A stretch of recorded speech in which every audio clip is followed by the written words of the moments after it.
Le mystère, la peur, ça peut être quelque chose de délicieux. Et dans le domaine, je suis plutôt du genre fin gourmet. Alors si tu me le permets, laisse-moi te raconter quelque chose que t'es pas prêt d'oublier.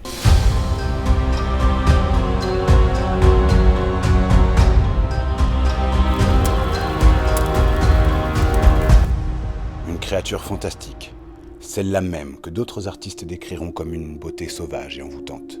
Mais quelle mouche aura piqué Juste Becquet, fameux sculpteur bisontin de la fin du 19e siècle, pour représenter la Vouivre, notre ensorceleuse régionale, sous la forme d'une horrible vieille sorcière dont tu peux croiser le regard dans les collections du Musée des Beaux-Arts de Besançon.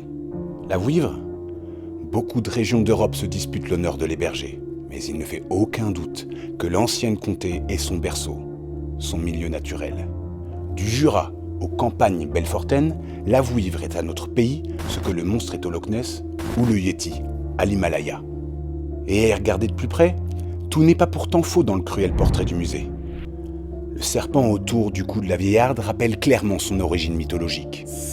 Car, si une chose est sûre, c'est que la Vouivre est d'abord un énorme serpent, une créature aquatique dont le long corps sinueux, vert comme les sous-bois, se confond avec les méandres de nos rivières les plus secrètes.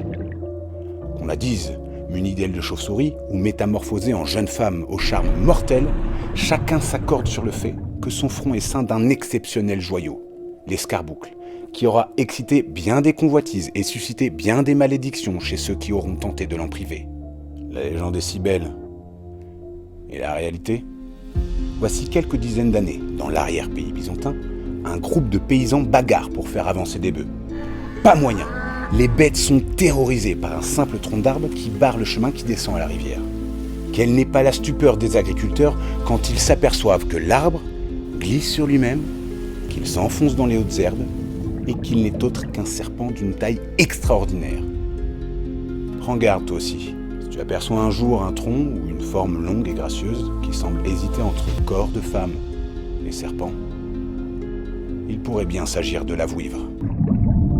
Alors, tu y crois cette histoire ? En tout cas, tu ne pourras plus dire qu'on ne te l'a jamais racontée.